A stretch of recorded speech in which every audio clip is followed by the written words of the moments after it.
I've been noticing a pattern. It usually happens at night and the house is quiet and nothing is actively wrong. My to-do list is checked. The dog is asleep. By all standards, I am safe. And yet my nervous system is doing that thing. Not panicked, not spiraling, just humming like a browser tab left open in my mind in the background that I forgot about and I can't quite locate. So I pick up my phone, not because I'm anxious, obviously not. I tell myself it's curiosity. I value staying informed. I appreciate nuance and context. I'm a thoughtful, engaged citizen of the world. And within 3 minutes, I'm reading about geopolitical fault lines, institutional rot, food system fragility, economic destabilization, and something about AI that I definitely needed to know at 2:47 a.m. You know, light bedtime material. But here's the uncomfortable part that I really don't want to face. It feels good.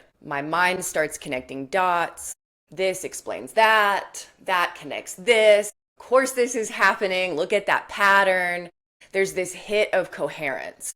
It's a small, satisfying rush of aha. The almost pleasurable feeling of being one of these people who actually sees what's going on. And underneath it, if I'm honest, there's relief. Relief that the unnamed unease finally has a storyline. But about 20 minutes later, my body files a very different report. My jaw is tight, my breath is shallow, my shoulders are bracing, like I'm preparing to lift something incredibly heavy, except I'm just lying there holding my phone and my hands are going numb. Nothing catastrophic has happened. I haven't done anything, I've just absorbed. But everything feels fragile, provisional, like the floor might not be load bearing.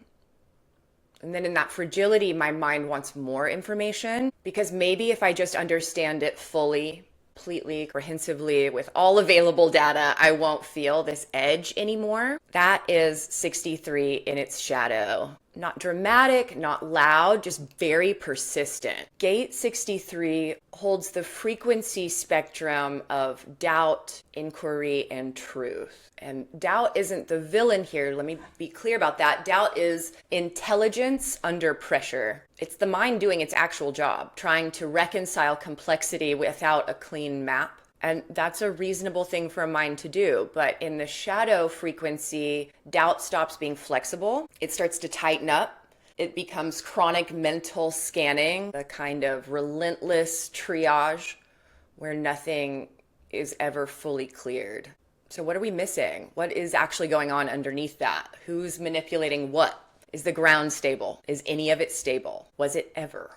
And here's what makes 63 especially loud right now. We are living in an era that is genuinely destabilizing.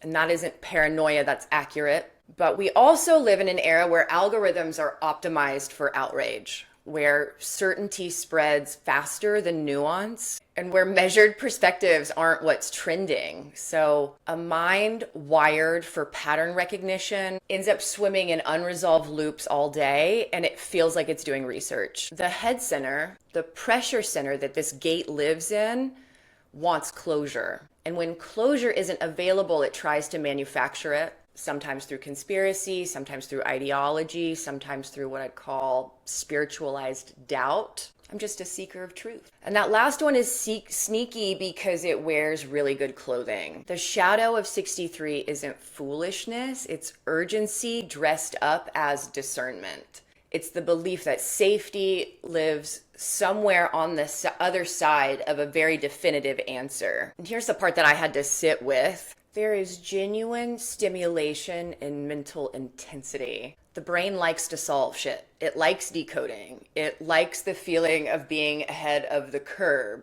When I am deep in analysis, I feel sharp, I feel engaged, like I'm doing something fucking important. And it can feel like being the lone sentry on a watchtower for civilization, which is honestly kind of flattering and absolutely fucking exhausting. Intensity can masquerade as aliveness. And for minds wired this way, it can become a default setting. The water that you're swimming in before realizing that you're wet. but sustained cognitive vigilance is metabolically expensive. It elevates cortisol just enough to matter. It tightens our connective tissue. It trains the nervous system to scan instead of settle, to stay alert even when the threat is theoretical, even when it's 11 p.m. and it's past your bedtime and the only immediate danger is that you might fall asleep without finishing the end of the internet. And over time, that erodes something really subtle: trust. Trust not just in institutions or systems or people, though that too. Trust in life, trust in nature, trusting in ease, trust in the quiet, slightly inconvenient possibility that maybe I don't personally need to carry the informational weight of the entire planet in my body at all times. This gene key lives in Pisces, which feels important and is also very on brand. Pisces is oceanic. So that's about boundary dissolving. It's about the collective. It doesn't just think about personal stability. It absorbs the atmosphere of the whole field. When doubt lives in Pisces, it's rarely, did I send that email correctly? It's existential. It's civilizational. As I typed that, I wondered if I would be able to say it. It wonders about the trajectory of humanity at 2 a.m. on a Tuesday while I'm supposed to be sleeping. Senses undercurrents before language can even catch up to it. It picks up what is destabilizing in the collective field, sometimes accurately, sometimes by fishing so hard that it finds things to be alarmed about whether they're real or not. And because Pisces is permeable, it can be genuinely hard to tell what's mine, what's atmospheric. Gate 63 is linked to the crown center, the head center, that pressure to know, to resolve, to make meaning out of the unknown. But the crown chakra isn't actually a thinking center, it's a receiving center. It's designed for inspiration, not interrogation. It functions best when it's open and undistorted, where you're able to be curious and have space, able to let things pass through rather than catching every signal and demanding that that signal be resolved. When the crown is regulated, inquiry feels light, almost playful. When it's distorted, it feels like mental static. Too many signals, too many unfinished sentences demanding completion. The shadow expression really tries to quiet that static by forcing certainty. The gift expression lets that question exist without feeling like I immediately have to solve it. And that is honestly very subtle spiritual maturity. Not every question is a problem. Some are portals, and portals don't require panic. They require presence. They require you being in the moment. And there's a difference between standing at a threshold with curiosity and then standing at a threshold with your fists clenched. The codon here corresponds to proline. That's the amino acid that builds collagen. Collagen gives the body structural integrity with flexibility. That's the key phrase. Integrity and flexibility together, not one or the other. Healthy collagen bends. Distorted collagen becomes rigid. It's brittle under pressure. It's prone to cracking where it should yield and be soft. It's almost too perfect of a metaphor, and yet here we are. Shadow doubt is rigid thinking that genuinely believes it's open. It believes it's open-minded because it questions everything. It confuses vigilance for wisdom. And it mistakes the inability to settle for intellectual rigor. So what about inquiry, the gift frequency? That's collagen in balance. It's strong but flexible. It's curious without feeling like it has to grip onto an answer. And it's able to hold several hypotheses at once without having to marry one of them for emotional security. Inquiry feels like an open breath, like your rib cage actually has room in it. Doubt feels like bracing for impact that may or may not arrive. Here's the quiet thing. This gene key may live in Pisces. It may be pressurizing the crown, and it may ask existential questions about the fate of civilization, but it's still landing in collagen, in your fascia, in the jaw, in the way that your shoulders either rise towards your ears or release away from them. The crown receives the question. The body reveals how you're holding it. And that's where the real feedback is, not in how compelling your analysis is about what's really going on. It's in whether your shoulders are somewhere near your ears right now. When I zoom out, this isn't just me and my phone at 2 a.m. This pattern has a lineage. There were some of my ancestors who did not get advance warning when systems shifted,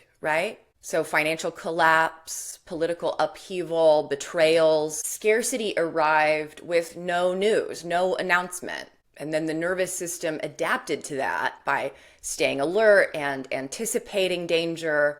Do not get caught flat-footed, trust very carefully, and verify constantly. That adaptation made sense. When people were shouting the news on the wind, that made sense. It may have kept someone literally alive, but adaptations can quietly become inheritance, and what was a survival strategy in one context becomes a factory setting in the next generation, and the next, and the next, until someone, i.e. me, is lying in bed in 2026 with their jaw tight, reading about geopolitical fault lines as a sleep routine and calling it being responsible. I get it.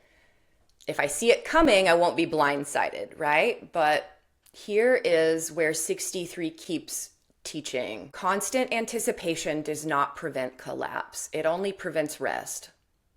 Constant anticipation does not prevent collapse. It only prevents rest. Doubt wants resolution. Inquiry can tolerate ambiguity. Doubt narrows where inquiry widens. Doubt fuses our identity into perspective. This is what's really happening. I've figured it out. Inquiry stays relational. This is one lens, but let me keep looking. Doubt seeks certainty as a form of safety. Inquiry finds safety in regulation, in the body, and not in conclusion. And the highest level of this, the highest vibration at the Siddhic level, is called truth. And truth doesn't argue itself. It doesn't recruit, and it definitely doesn't spike adrenaline. It doesn't need a comment section or a Substack or anyone to agree with it. It feels obvious. And truth is quiet, it's unthreatened. The moment that truth becomes combative, it's already slipped back into its shadow, and it's usually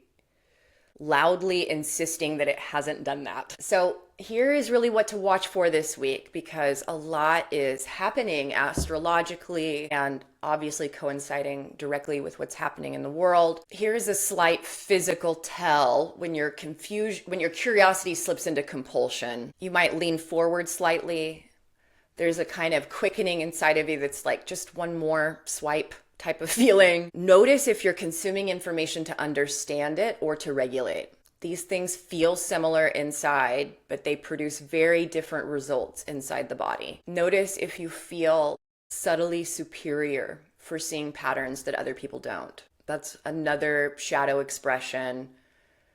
Doubt morphs into mental elitism. It's sophisticated, it wears intelligent clothing, and it still casts a shadow. Notice if you feel increasingly isolated from people who don't share your same conclusions. Like they're just not awake enough. They're not paying enough attention. Truth connects us. Ideology separates us. That's a real diagnostic that you can notice. Notice your body after consuming heavy information. Are you softer? Or are you quietly drafting contingency plans while standing in your kitchen? Your body is the metric, not your argument. So 63 is not here asking you to stop questioning. It's asking you to question your questioning. Is this expanding me or is this contracting me? Am I exploring or am I bracing? Can I withstand being inside of these algorithms and still feel steady? Do I feel more equipped for life right now or just more aware of everything that could go wrong? If the answers are pointing towards contraction, then the work is not research, it's regulation. Truth isn't found by force. It doesn't reveal itself to the most vigilant people, the most prepared person in the room. It emerges when the nervous system isn't under threat, when there's enough space in the body for something quiet to start to be heard, where there's space to listen. Sometimes the most mature expression of this gate is the ability to say, I don't know yet, and I don't need to know tonight. It's wildly inconvenient for the ego, but it's revolutionary and genuinely restoring to the body. That is collagen starting to restore. That is inquiry that is embodied. So a few nights ago, I caught this in real time. It's the same setup, same quiet house, same hovering edge. And I open Instagram and I read a couple headlines and I feel this familiar spark, like a small adrenaline hit of like, oh, here we go. And then I was able to pause, not dramatically, not with any like spiritual fanfare. I just paused and I took stock of what was happening inside my body. I noticed my jaw, my breath, the slight leaning forward in my spine, like my body's preparing to sprint into the apocalypse from my bed. And I did something small. I closed the app. Immediately there was a little withdrawal, a subtle itch. My ego gets involved. There might be something important unfolding without me, that I was missing the thread in some way. I was. Something is always unfolding. That's the permanent condition of being alive in this era. And I sat there anyway. For about 30 seconds, it felt uncomfortable, unresolved, like leaving a sentence mid. And then something started to shift. My shoulders dropped, my breath deepened. The room started to feel ordinary again, just a room at night where nothing is actually on fire. There's no tiger. And the world did not collapse because I stopped monitoring it. The system didn't fail because I logged off. And I'm still a good person because I needed a break. What changed was internal. The edge softened. And in that softness, I think I began to realize that inquiry doesn't require tension. It just requires presence. So we're going to move from this nervous system regulation into the tapping. So meet me in part B. See you in a sec.